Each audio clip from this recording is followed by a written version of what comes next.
નમસ્કાર, હું ચિરાગ. વિશેષ રજૂઆતમાં આપનું સ્વાગત છે. લોકસભા ઇલેક્શન માટે ગુજરાતમાં હવે ઇન્ડિયા ગઠબંધન પાકું થઈ ચૂક્યું છે. લોકસભામાં ચૂંટણીમાં ભાજપની જીતની હેટ્રિકને બ્રેક મારવા હવે તૈયાર છે ઇન્ડિયા ગઠબંધન. ગુજરાતમાં આમ આદમી પાર્ટી અને કોંગ્રેસે હાથ મિલાવ્યા છે.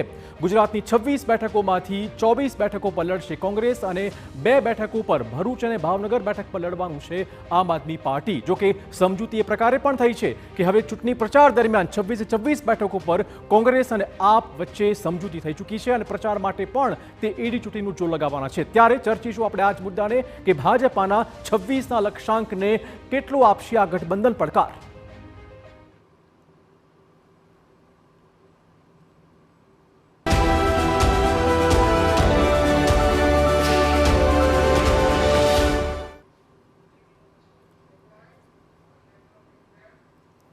તો ભરૂચ અને ભાવનગર બેઠક પર ઇલેક્શન લડશે આમ આદમી પાર્ટી. ભરૂચ બેઠક પર ચૈતર વસાવા ઉમેદવાર છે. ભાવનગર બેઠક પર ઉમેશ મકવાણા પણ લડશે ચૂંટણી. ભરૂચ બેઠક પર કોંગ્રેસમાંથી મુમતાઝ પટેલે પણ કરી હતી દાવેદારી. ત્યારે હવે સવાલ એ વાતનો મોટો છે કે આખરે 26નો લક્ષ્યાંક જે ભાજપાનો છે તેને આ ગઠબંધન કેવી રીતે પડકાર આપશે. વધુ વાત કરવા જોડાશે બીજેપીના નેતા યજ્ઞેશભાઈ દવે આપણી સાથે છે અને સાથે જ જોડાશે વરિષ્ઠ પત્રકાર અજય ઉમટ. અજયભાઈ, સૌથી પહેલા તો એ ચર્ચા કરવી છે કે આ ગઠબંધન કયા પ્રકારનું નીવડે તેવું લાગે છે.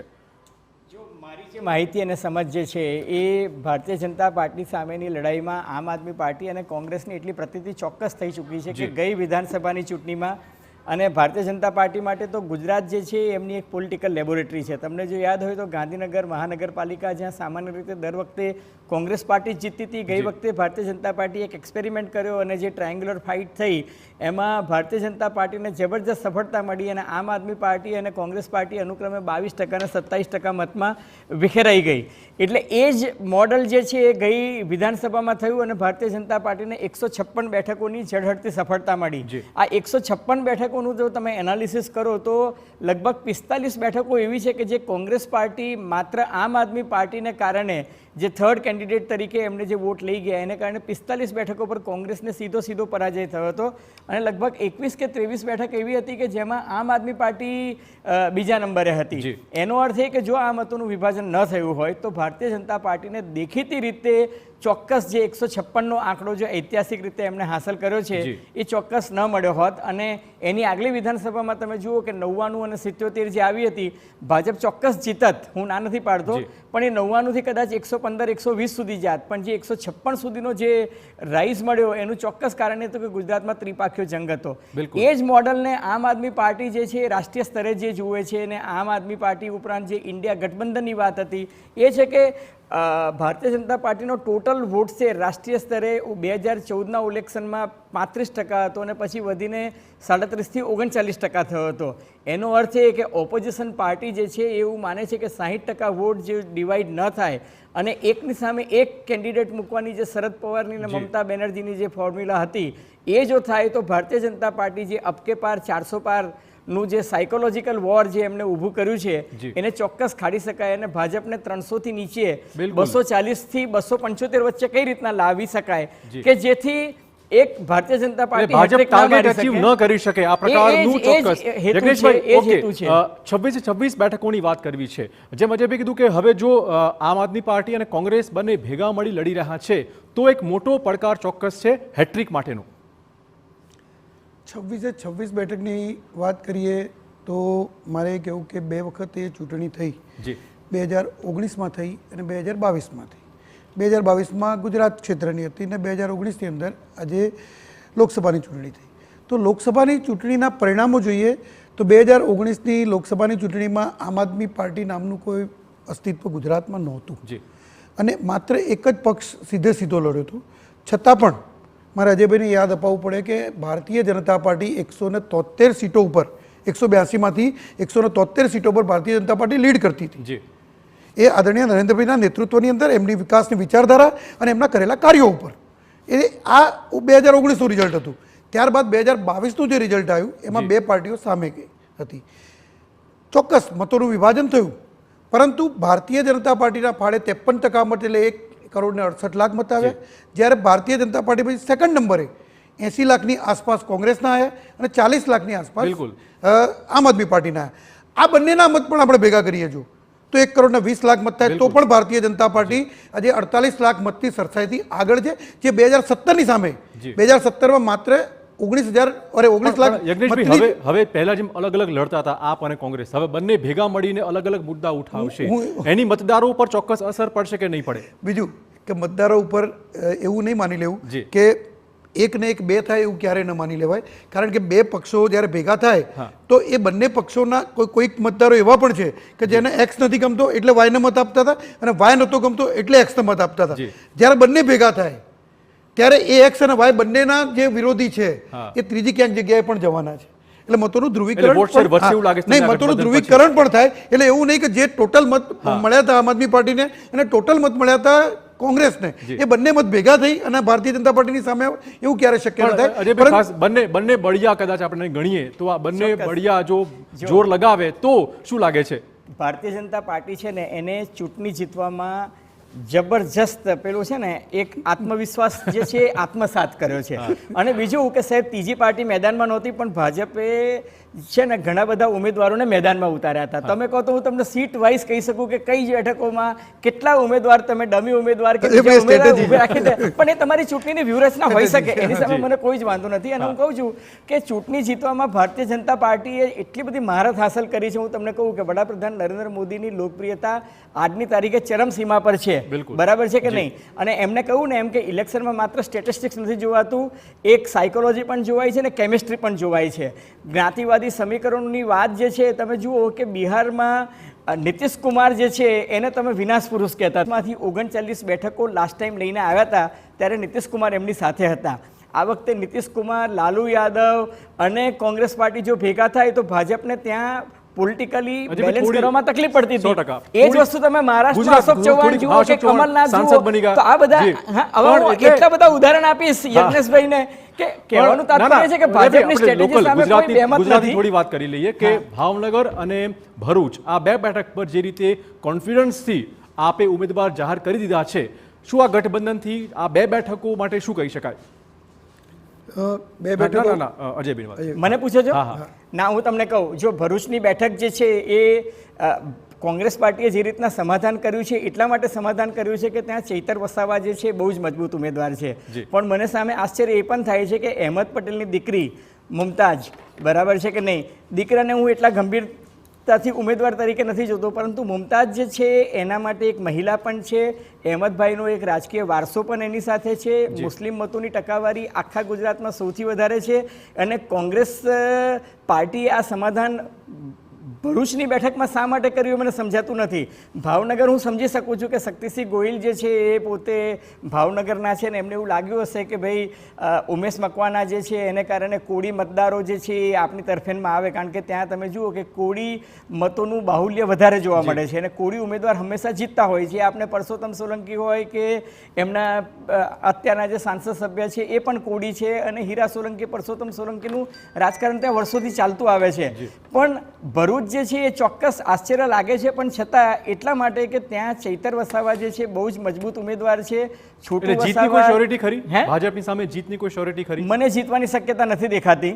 કદાચ મારા કોંગ્રેસના અને આમ આદમી પાર્ટીના મિત્રોને ગમશે નહીં, જીતશે તો ભાજપ જ, પણ ટફ ફાઇટ ચોક્કસ એ ત્યાં આપશે. કારણ કે મનસુખ વસાવા છે એ પણ એક મજબૂત ઉમેદવાર છે અને ભારતીય જનતા પાર્ટી જે છે એને જે ગ્રાઉન્ડ લેવલ પર જે મહેનત કરી છે. અને બીજું કે કોંગ્રેસ પાર્ટી અને આમ આદમી પાર્ટીએ તો આજે આ સમાધાન કર્યું, ગઈકાલ સુધી તો બંને એકબીજાને ગાળો જ દેતા હતા. આપણે કોંગ્રેસના નેતાઓને બી સાંભળ્યા છે અને આમ આદમી પાર્ટીના નેતાઓને પણ સાંભળ્યા છે. કોંગ્રેસ અત્યાર સુધી એવું કરતી હતી કે આમ આદમી પાર્ટી છે એ બીજેપીની બી ટીમ છે, હવે બીજેપીની બી ટીમ છે એ કોંગ્રેસની એ ટીમ થઈ ગઈ છે. એટલે આ બધો સગવડિયો ધર્મ છે. જગેશભાઈ, હવે સવાલ એ વાતો પેલી 5 લાખની લીડનું ટાર્ગેટ લાગે છે કે જો જીતી પણ જવાય છે 26 હેટ્રિક મારી દેવાય છે, હા ના, પણ 5 લાખની લીડ ક્યાંક એ ટાર્ગેટ નહીં થાય? લાખની લીડનું ટાર્ગેટ એ મેથેમેટિકલ ટાર્ગેટ છે.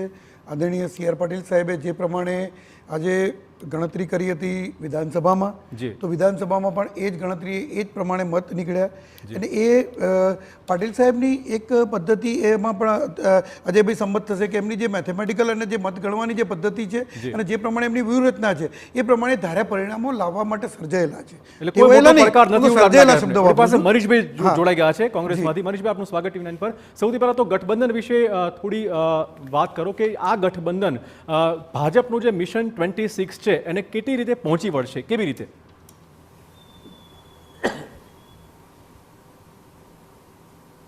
ચિરાગભાઈ, દેશ સામેના અનેક પડકારો, બહુમતીના જોડે દેશના સામાન્ય નાગરિકોના હક અને અધિકાર છીનવવાનું પાપ ભાજપા બહુમતીના જોડે કરી રહી છે.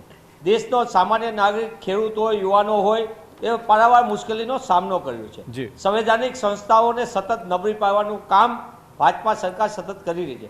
ત્યારે દેશ બચાવો અને લોકતંત્ર બચાવો, સંવિધાન બચાવવાના ઉદ્દેશ સાથે કોંગ્રેસ પક્ષે ઇન્ડિયા એલાયન્સ ગઠબંધનમાં સમગ્રપણે ખુલ્લા મને આગળ આવ્યું છે. અમે અમારા સાથી પક્ષો સાથે ગઠબંધનમાં જોડાવા માંગતા લાઇકિંગ માઇન્ડેડ વાળા સાથે તમામ બાબતો ખુલ્લા મને ચર્ચા. કેટલો ફાયદો મળશે? ખાસ ભરૂચ અને ભાવનગર જે બેઠકો પર ઉમેદવાર જાહેર કરી દીધા છે, કેટલો ફાયદો મળશે કોંગ્રેસને અને આપ ગઠબંધન?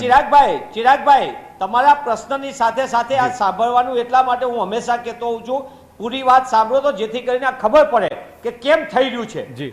દેશની અંદર ચૂંટાયેલી દ્રષ્ટિએ જુઓ તો ભાજપા પાસે 35% થી લઈને 45% મતે જીતા છે.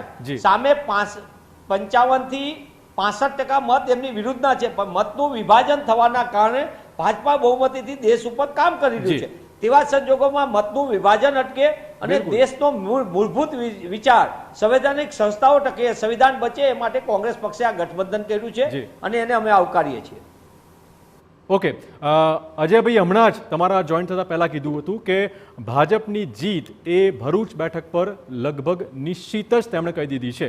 ખાલી ટાર્ગેટ જે 5 લાખનું છે એમાં કદાચ કોઈ ચર્ચા વિચારણા હોઈ શકે, પણ જીતશે તો ભાજપ જેવું અજયભાઈનું કહેવું છે. ના, અજયભાઈ વિદ્વાન પત્રકાર છે, વરિષ્ઠ પત્રકાર છે વર્ષોથી, પણ સાથે સાથે મને એ ખબર નહોતી એ જ્યોતિષ પર છે. એટલે સારા વ્યક્તિ છે, મારા સ્નેહીજન છે, એમનું સન્માન કરું છું. પણ અજયભાઈ, લોકતંત્રની અંદર કેન્દ્ર સ્થાને મતદાતા છે. બિલકુલ. મતદારોનો મિજાજ પારખવા જેવું 2004માં ઇન્ડિયા સાઇનિંગ વખતે દેશમાં કોઈ પણ વ્યક્તિ, તમે તો એના સાક્ષી છો નજીકથી, 2004માં અટલ બિહારી વાજપેયી જેવું નેતૃત્વ, ઇન્ડિયા સાઇનિંગનો મોટો વાતો, અને એની સામે સંપૂર્ણપણે એમનું ઇન્ડિયા સાઇનિંગનો ફુગ્ગો ફૂટી ગયો હતો. અને 2004માં કોંગ્રેસના નેતૃત્વમાં, ડોક્ટર મનમોહનસિંહના નેતૃત્વમાં યુપીએ સરકાર બની હતી. ટૂંકમાં મતદારો ગમે તે કરી શકે તેમ છે. એટલે આપણી વાત સમજી ગયો. આપણી વાત અંદર આપણી પાસે સમયનો ચોક્કસ અભાવ છે, પરંતુ જોવું રહેશે કે આગામી દિવસોમાં ગઠબંધન એ 26ના મિશન, ભાજપના મિશનને કેટલો મોટો પડકાર આપી શકે છે અને ખરેખર પડકાર આપી શકે છે કે નહીં. યજ્ઞેશભાઈ આપનો, મનીષભાઈ આપનો, અજયભાઈ આપનો આભાર ચર્ચા બદલ. અને હવે સમાચારમાં સમય થઈ ગયું છે એક બ્રેકનો.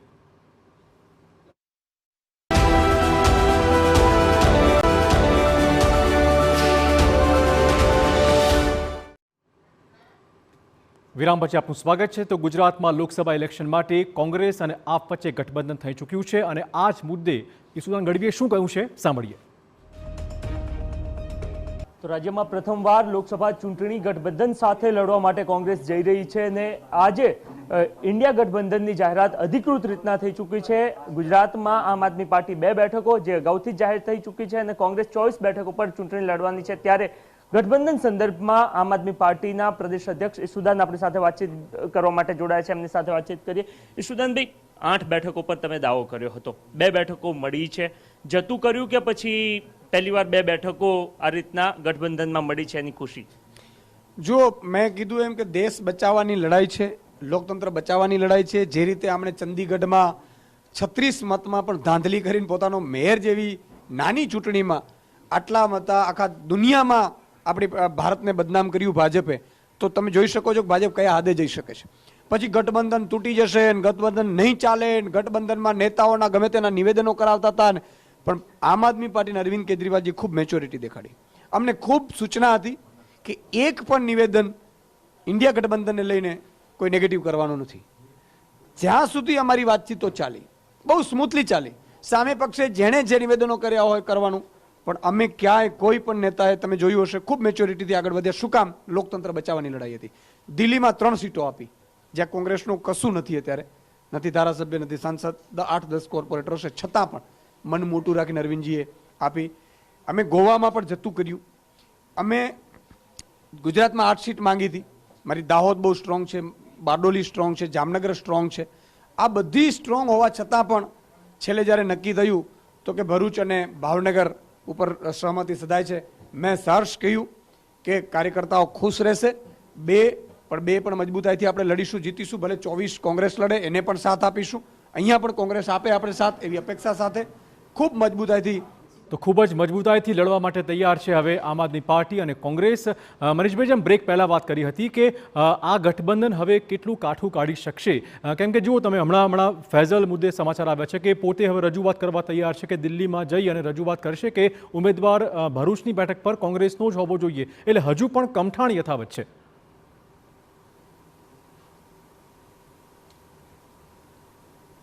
નહીં, અને કમઠાણ નહીં, આ લોકતાંત્રિક રીતે કોંગ્રેસ પક્ષમાં કાર્યકરોને પોતાની વાત રજૂ કરવાનું સંપૂર્ણપણે અધિકાર છે ને કોંગ્રેસ નેતૃત્વ હંમેશા ખુલ્લા મને છે. પણ કોંગ્રેસના કાર્યકરો, આગેવાનો, પદાધિકારીઓને પોતાનો અભિપ્રાય, લાગણી રજૂ કરવાનું નિશ્ચિતપણે, અને એને અમારું પ્રદેશના નેતૃત્વએ રાષ્ટ્રીય કક્ષાએ સંપૂર્ણ રાષ્ટ્રીય નેતૃત્વ સમક્ષ રાખ્યું છે. પણ જ્યારે રાષ્ટ્રીય નેતૃત્વએ દેશ હિતમાં, લોકતંત્ર માટે, સંવિધાન બચાવવા માટે જ્યારે નિર્ણય કર્યો છે ત્યારે એ નિર્ણય અમને સ્વીકારીએ છીએ, અમે આવકારીએ છીએ. અને સાથે સાથે હું પ્રમાણિકપણે આપના માધ્યમથી કહું છું કે જે રીતે ભાજપા સમગ્ર દેશની અંદર 35% થી 45% મતથી જ અત્યારે સત્તા સ્થાને છે, 55% થી 65% મત એમની વિરુદ્ધમાં છે. પણ એ મતનું વિભાજનના કારણે જે સત્તા મેળવીને જે લોકો ઉપર આપખુદશાહીથી લોકોને જે રીતે પરેશાનીનો સામનો કર્યો, ત્યાં દેશના નાગરિકોને ન્યાય મળે, સામાન્ય માણસના જીવનમાં ઉજાસ ફેલાય, એના માટે આ ગઠબંધનનો નિર્ણય દેશહિતમાં છે. અને કોંગ્રેસે મોટું મન રાખીને સંપૂર્ણપણે ખુલ્લા મને કર્યું છે. અને જ્યાં લગી સવાલ છે કોંગ્રેસ પક્ષનો, કોંગ્રેસનો એક કાર્યકર્તા દેશહિત માટે કામ કરશે અને એક સંપૂર્ણપણે જે અમારા રાષ્ટ્રીય નેતૃત્વએ નિર્ણય કર્યો છે એને આગળ વધારશે. એટલે મુમતાઝ પટેલને સાંભળતો હતો ગઈકાલે, એમણે એવું કીધું કે હવે શું ભરૂચની બેઠક પર અહેમદ પટેલના સંતાનો એ આપ પાર્ટી માટે વોટ માંગવા જશે? કેવું લાગશે મતદારોને? અને વળી પાછું જો વિધાનસભાનું ઇલેક્શન આવશે ત્યારે વળી પાછું કોંગ્રેસ માટે અમે વોટ માંગીશું. લોજિક એમણે આ પ્રકારનું આપ્યું છે કે લોકસભા માટે અમે આપ માટે વોટ માંગીશું અને વિધાનસભા માટે પાછા કોંગ્રેસ માટે વોટ માંગીશું.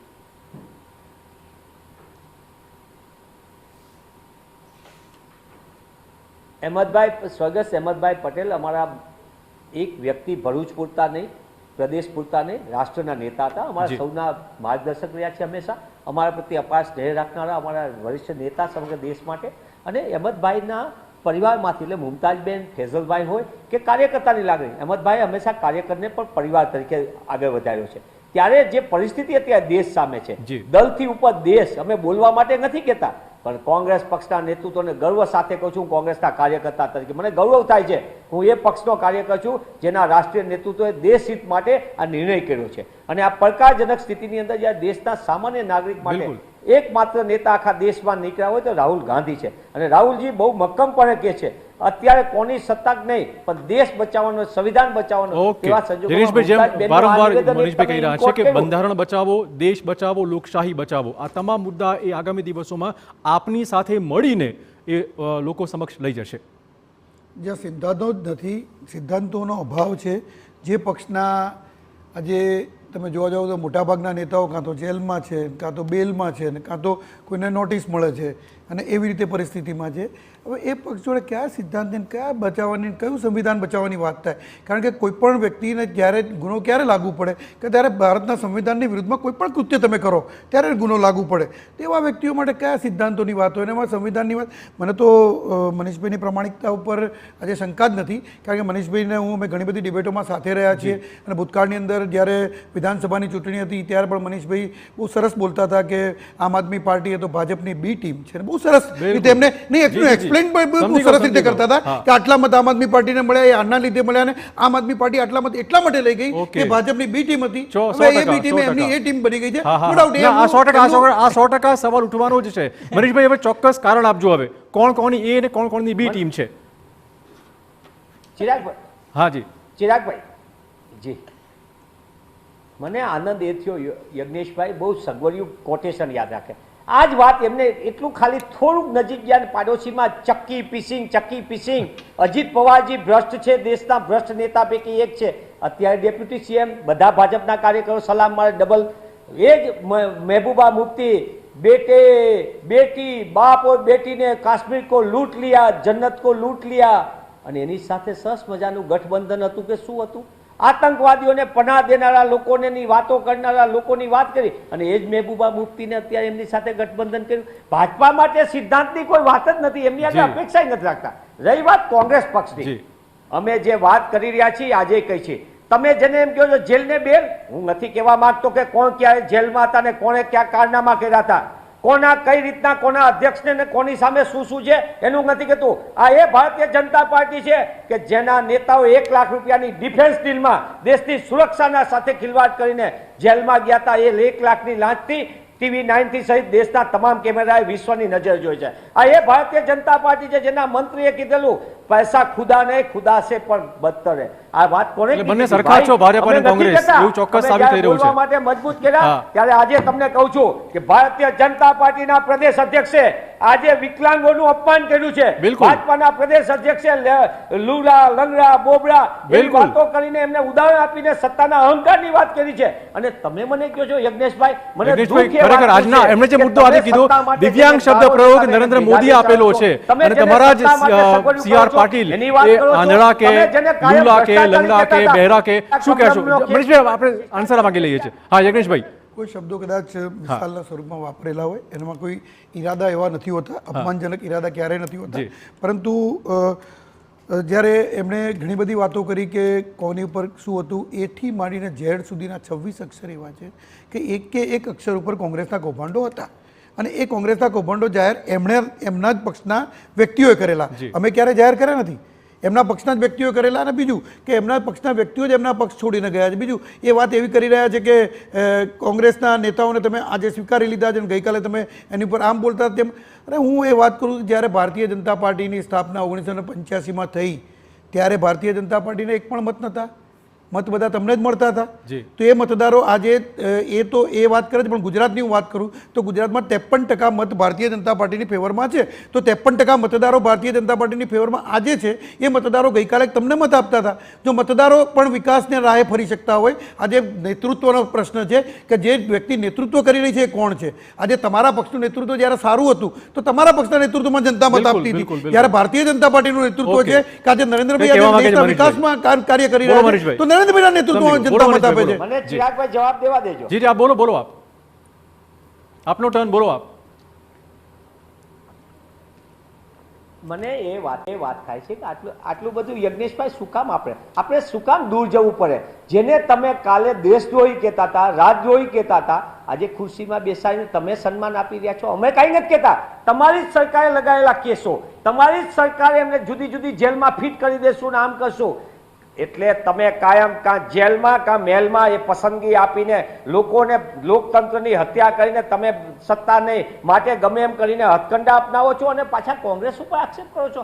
દુઃખ સાથે કહેવું પડે કે દેશનો ઇતિહાસ જોઈ લો, દેશના જેટલા લોકોને તમારું ફ્રસ્ટ્રેશન સારું છે, આજે તમે આનંદમાં છો, પણ ભાજપને RSSના પાયાના કાર્યકર્તાને પૂછો, તે કોઈ ખુશ નથી. શેની સિદ્ધાંતની વાત કરો છો?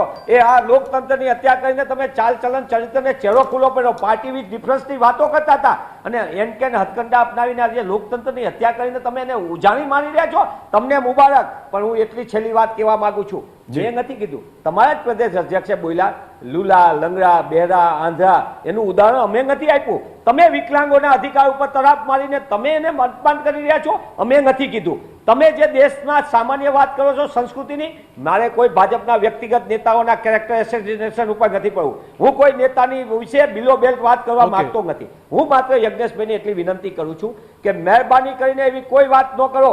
1 થી માંડીને 50 સુધી, હું તો તમે ABCDના 26 અક્ષર કહો છો, હું તો તમને કક્કા 12 અક્ષરી સાથે 1 થી 26 ABCD કરાવીશ, અને આખો કક્કા 12 અક્ષરી સાથે કહી કે કોને કેવા કારનામા કરીને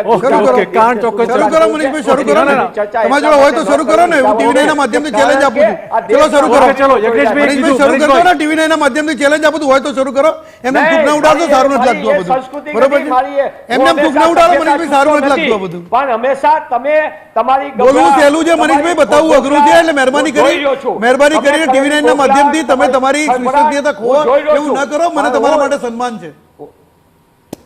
ઓકે ઓકે, હવે મનીષભાઈ પડકાર ના, એક જ મિનિટ મનીષભાઈ, સર્ટિફિકેટની જરૂર નથી મનીષભાઈ, મારે કોઈ પદવી આપવાની જરૂર નથી. મનીષભાઈ એવું કહે છે, સર્ટિફિકેટ દેખાડવાની જરૂર સમજી ગયો નથી. મનીષભાઈ. હવે ના ના, એક મિનિટ મનીષભાઈ, યજ્ઞેશભાઈ એવું કહે છે, મનીષભાઈ યજ્ઞેશભાઈ એવું કહે છે કે TV9 ના મંચ પરથી તમને ચેલેન્જ આપે છે કે તમે એમના કૌભાંડો કહો. દેશભક્તિના મારે સર્ટિફિકેટ નથી જોતા. મહેરબાની કરી યજ્ઞેશભાઈ, હું તમારું સન્માન કરું છું. મનીષભાઈ, મારો સવાલ તમે સાંભળ્યો? એક મિનિટ યજ્ઞેશભાઈ, એક મિનિટ. બીજું તમને હવે આપણે એમને કૌભાંડોને પૂછી લઈએ. જો તમે મનીષભાઈ, મેં તમારા સન્માન મનીષભાઈ, જ કર્યું છે. કૌભાંડોની વાત તમે કરો, સાંભળવાની ભૂલ છે તમારી ભાજપના થોડી. કૌભાંડો ઉજાગર કરો તમારા ધ્યાનમાં હો તો. આ મંચ પરથી જગદીશભાઈ તમને ચેલેન્જ ફેંકી છે. ગુજરાતની અંદર આજથી કહી દઉં, એક કૌભાંડ નહીં, સૌથી મોટું 17 કૌભાંડની આખી યાદી અમે મહામહિમ રાષ્ટ્રપતિજીને મહોદયાને રજૂ કરેલી.